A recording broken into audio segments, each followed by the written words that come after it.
All right, Alexander, let's do an update on what is going on in Ukraine. We had a statement from Stoltenberg's chief of staff talking about some sort of peace deal territory for NATO membership. He has since retracted that statement and apologized. We have people like Sarkozy hinting at some sort of off-ramp with the conflict in Ukraine. We have an article from Newsweek talking about how Zelensky faces an impossible decision to either hold back his forces, regroup, and face a Russian offensive, or to go all in, which is the preferable choice from Zelensky, which I think is an interesting revelation. My hunch there is that if things go badly, they're going to pin it on Zelensky. But anyway, that's coming out of Newsweek. And you also have an article from Forbes talking about how the Ukraine military, the Zelensky regime, is indeed going to go all in with the 82nd Brigade. And they're the ones with the 14 Challenger tanks and Stryker vehicles. And they have all the NATO equipment. And this is the big reserve force, the best trained, the most lethal force that Ukraine has, and they are going to throw it into the front line towards the direction of, I believe, Zaporozhye, Rapatino, that whole area, in order to break through and get to Tokmak and Melitopol and divide the Russian forces, split the Russian forces in two. So a lot of interesting articles and interesting statements coming out of Ukraine. What do you think?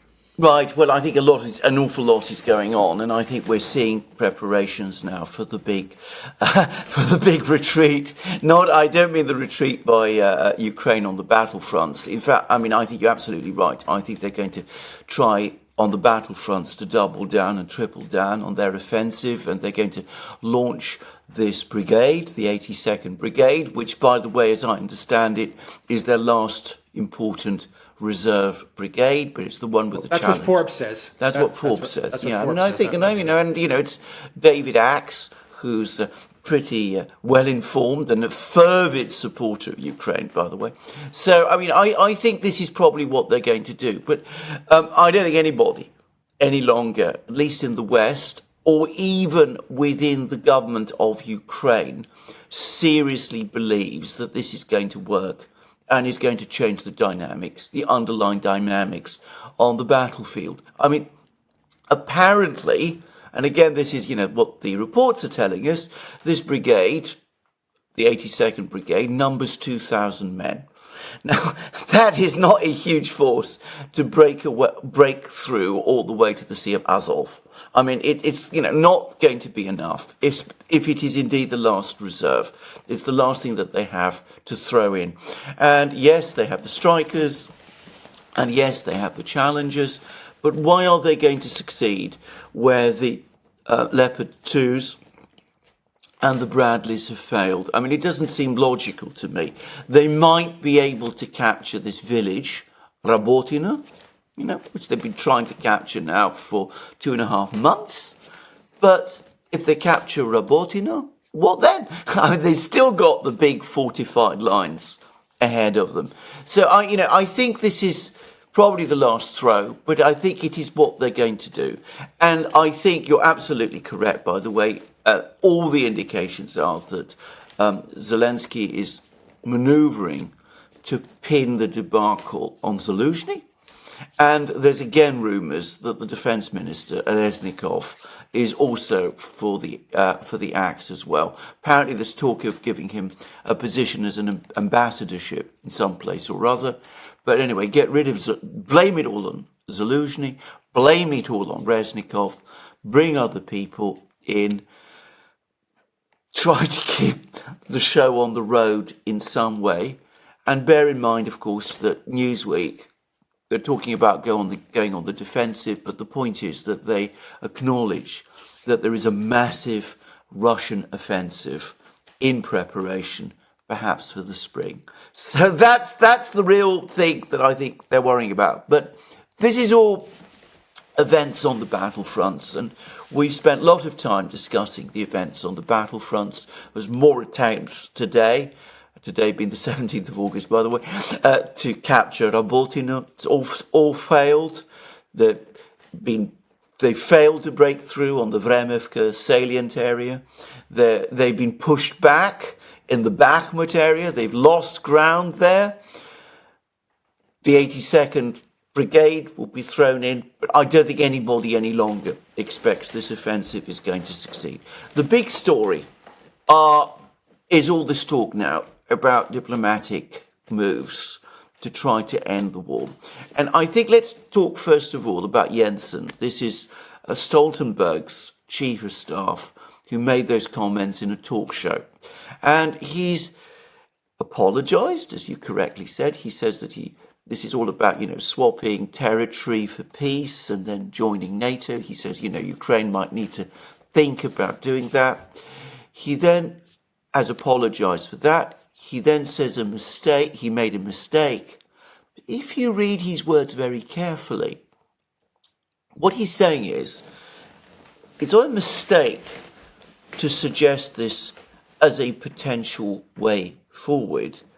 It was a mistake to talk about it in the way that he did on that discussion program. In other words, it's the way he presented it rather than the idea itself that is the mistake. When people engage in this kind of convoluted language, which if you look at Jensen's so-called retraction, it's actually convoluted language, then that tells you that something is up. The White House, of course, have also issued a denial, but that they support this thing, but then that's, again, no more than to be expected. But we now have Sarkozy weighing in. We've had reports appearing in other places. We discussed one of them, a couple of weeks ago that had appeared in Moscow Times. It was all very strange, lots of things going on there. But that's, it seems to me, the plan. Freeze the war. Agree a ceasefire with the Russians. Allow the Russians to keep what they've got. Bring Ukraine after a short interval into NATO. Build it up. Pour more money in. Pour more weapons in. Rebuild the Ukrainian army. And then wait until Russia eventually collapses, because that's what they still think ultimately is going to happen. And we've seen a lot of talk now about what happened with Germany, that, Germany lost a lot of its territory to the Soviets after the Second World War. The East German Democratic Republic was created, but West Germany was still nonetheless able to join NATO. And they allegedly waited it out. It took about, 40 years. But eventually, East Germany collapsed, and the Soviet Union collapsed, and East Germany joined West Germany, and they all remained in NATO. So that's the proposal that's been floated around today.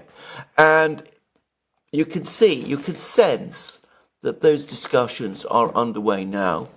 I don't know whether anybody seriously believes that any of this is going to work out. But the priority, it seems to me, is to try to get some kind of a ceasefire in place so as to do exactly what you've been discussing in previous programs, prevent a collapse in Ukraine before the election next year, keep this thing under some kind of wraps. You don't want a debacle. You don't want a Ukrainian collapse in the spring. So that's what the whole agenda is all about. It's not going to work. The Ukrainians are opposing it. The Russians will completely oppose it. But that's the idea that Jake Sullivan and the group around him are now coming up with. I was going to say this is the German idea. We've been down this path before. This was floated out. This plan was floated out. Yeah. I want to say maybe 9 months ago or 6 months ago. Absolutely. By the New York Times or someone. Is that correct? Exactly. That's entirely correct. That's entirely. I think it was about 6 months ago. That's exactly right. Yeah. It's now, there was then the swing back, if you remember. There was going to be the offensive, and then there was Then the offensive happened. The offensive hasn't worked. It hasn't improved Ukraine's military position. So now you go back to that plan. And you've got all of these ex-diplomats of the Council for Foreign Relations. Apparently this is true, trying to talk to the Russians to get them to agree to this. And the Russians are saying no, as they're bound to do. But that's now the plan.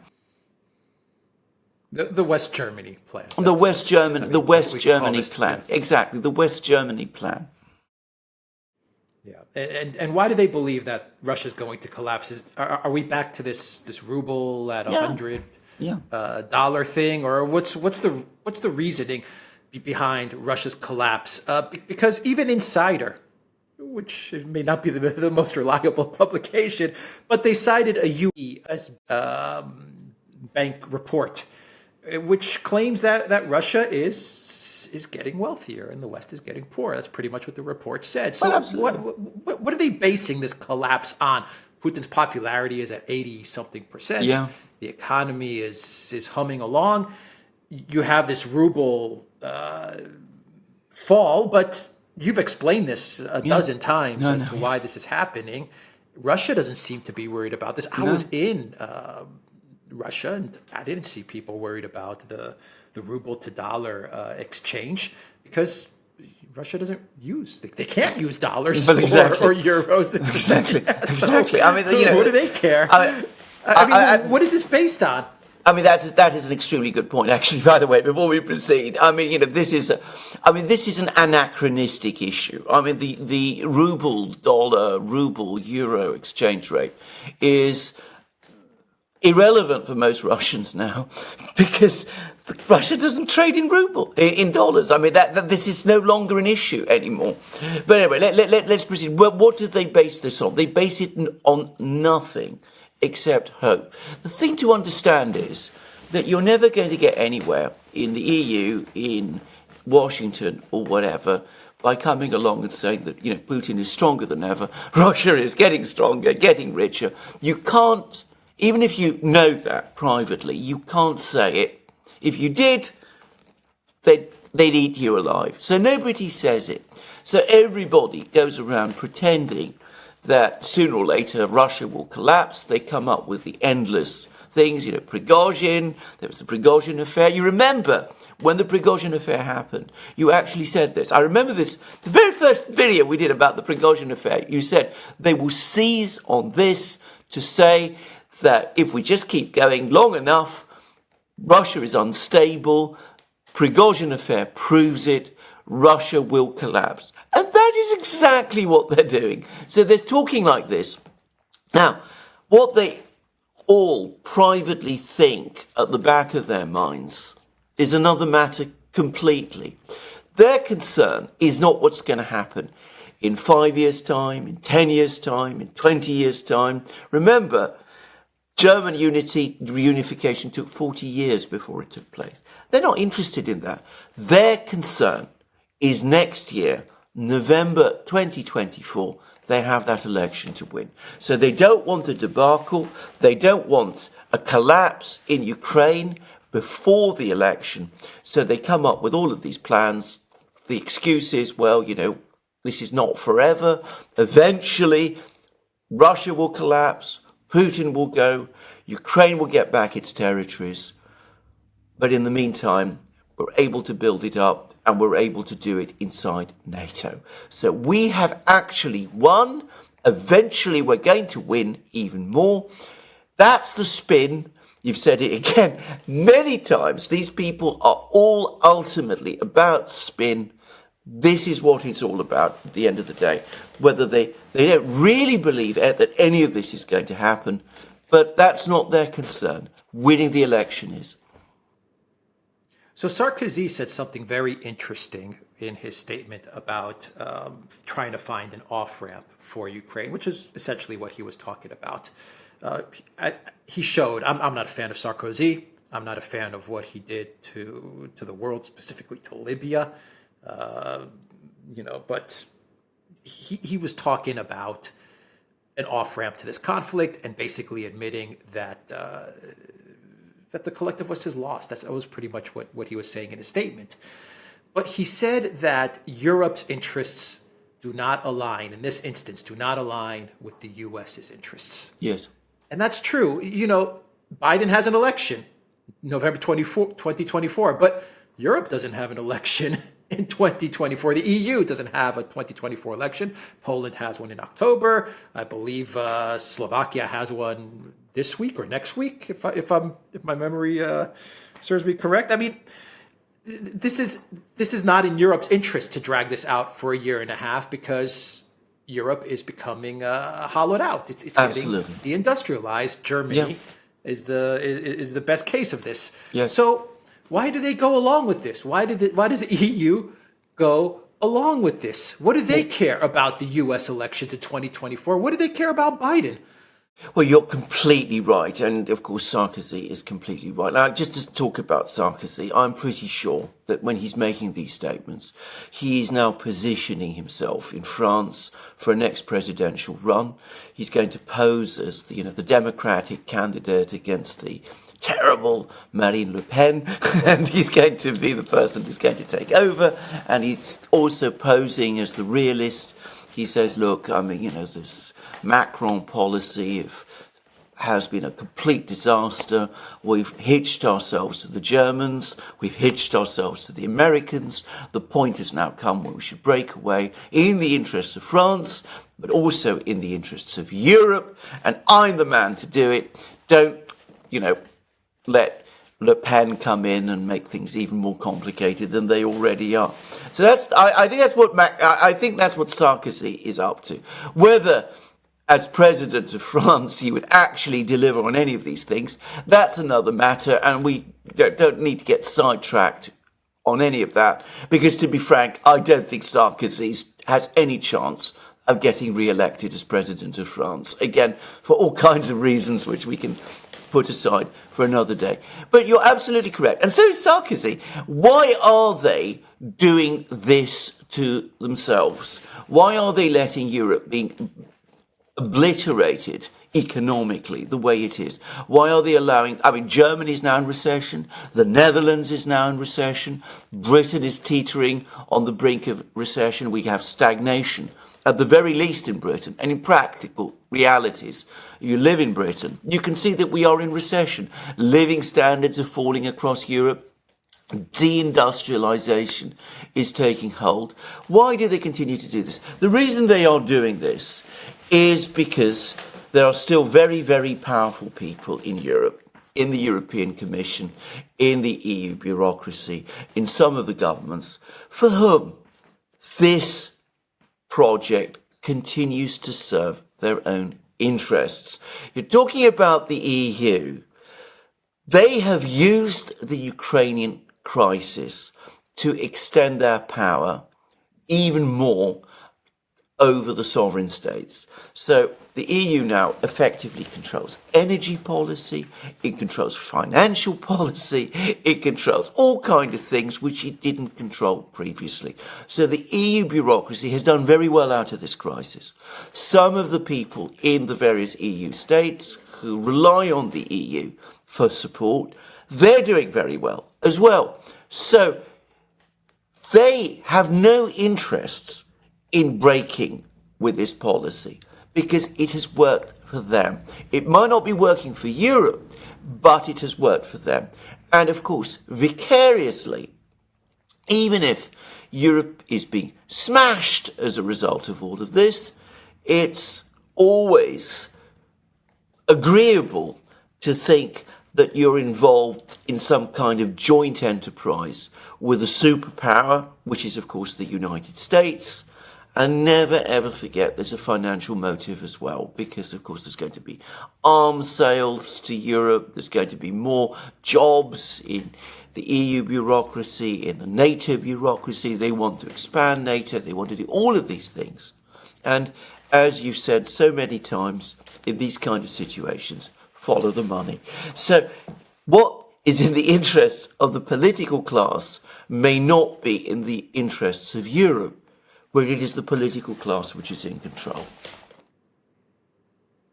Right. They're going to have more power and control. They're gaining more power and control out of this Ukraine project. But For how long? I mean, Well, they're going to have complete power control of a hollowed out, weak, bankrupt and broke union. I mean, what's the purpose of it? well, that's entirely correct, because of course what you're having is a situation where the parasite is killing the host, because that's what they are. I mean, this is a parasitical class is latched onto Europe, and it is killing the host. Now, the trouble is, and this is, I'm afraid, the iron rule of this kind of politics, there are historical variants about over this extending back across history. The parasitical class who are killing the host never see it that way. As far as they're concerned, they always prioritize their own personal interests over the larger interests of Europe. So yes, ultimately Europe is being hollowed out. Ultimately Europe is going to lose more of its positions.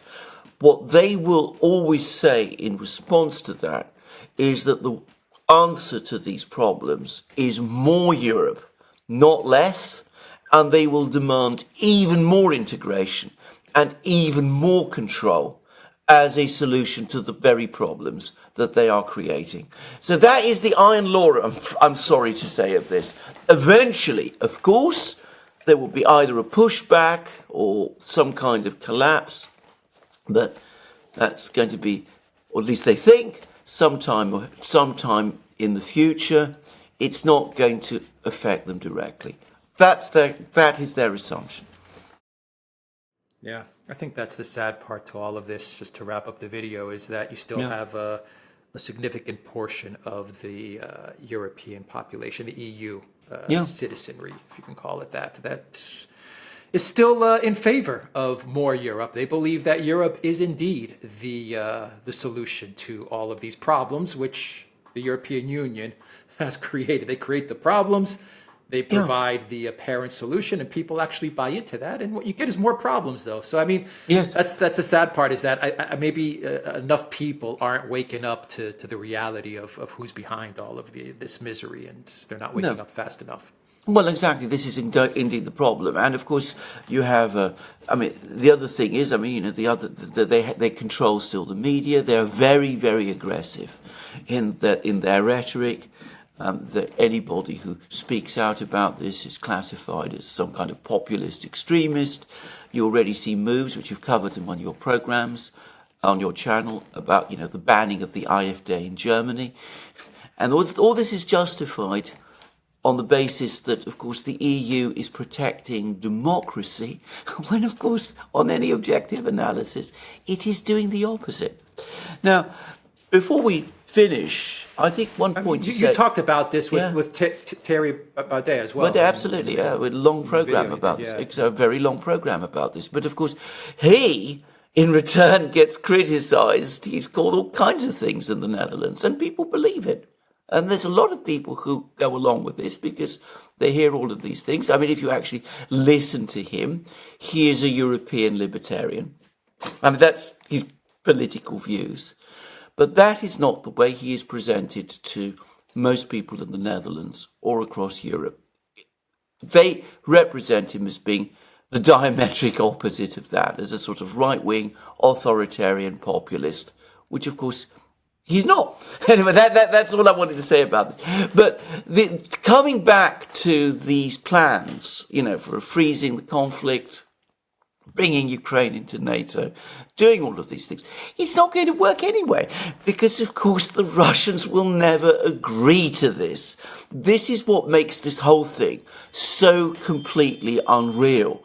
And, I discussed this in my own program yesterday. They have this utterly cynical view of the way the Russians approach things. They always assume that you can bribe the Russians to do things that are contrary to Russian policy and contrary to Russian interest. So they tell each other that, what the Russians are really all about is some kind of land grab in eastern Ukraine. You give them the land and they'll just walk away. And of course, that's not what the Russians are about. For them, Ukraine's membership of NATO is the core issue. So the Russians are certain to reject this plan. And in fact, they've already said so. I mean, Medvedev, of course, is churning out comments about how this is going to be completely unacceptable to Moscow. And it is going to be unacceptable to Moscow. But again, they don't see that. They spend all their time talking about these clever plans with each other. And then, of course, as happens repeatedly, it happened, as I discussed in my program, about the Syrian conflict as well, when they come up with these clever plans and they present them to the Russians and the Russians say no, they come away baffled and angry and they have no idea what to do. Yeah, I agree. Yeah. Like your program outline. They're the smart ones. Yeah. They're the smart ones, and everyone else is just easy to con and to swindle and yeah, they're not going to realize what's happening because they're the geniuses. Yeah, absolutely. That's what makes them so dangerous. Well, I think it was one of our programs we once said about Jake Sullivan, who is, of course, I'm pretty sure he's at least one of the originators of this thing. He is the mediocrity who believes himself a genius. And that's what they all do. Not just him. I mean, all of them do. I mean, Ursula thinks that. Baerbock and Habeck think that in Germany.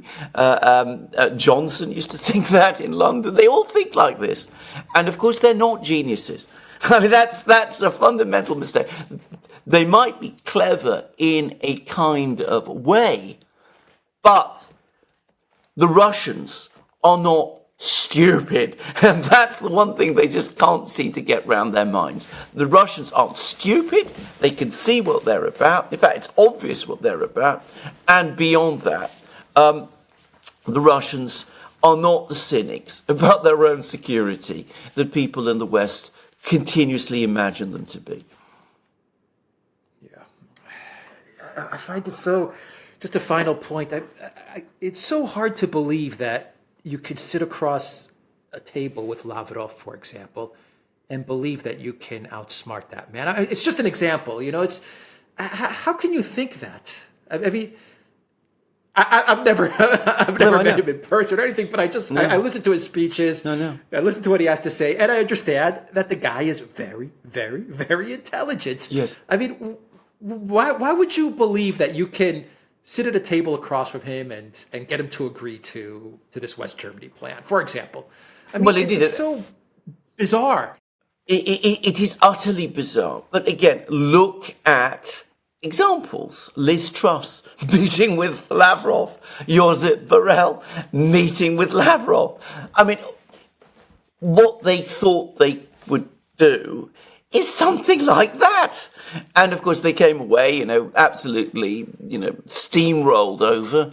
In the case of Liz Truss, I don't suppose she even really understood fully what had happened. In the case of Borrell, he got incredibly angry. He complained about it in a press conference. But, it hasn't made him change his views. Okay, any other final comments to wrap this video up? I think good video. I think the thing to always understand is, they're coming up with a plan which isn't remotely a workable plan. And they're running out of time. Now, I don't know when this Russian offensive is going to happen. But, if it really is the case that Ukraine is now throwing into the conflict its last reserves for this offensive, which is everybody can see has failed, then there isn't an unlimited amount of time. So I can very easily see, in fact, I would say the most likely outcome is that sometime next year, they're going to get exactly the debacle that they've been trying to avoid. It'll be Afghanistan all over again on steroids. All right, yeah. The Duran.locals.com. We are on Rumble, ODYSEE, BitChute, Telegram, and Rockfin. And go to the Duran shop, 10% off. Use the code GOODDAY. And check us out on Twitter as well. All right, take care.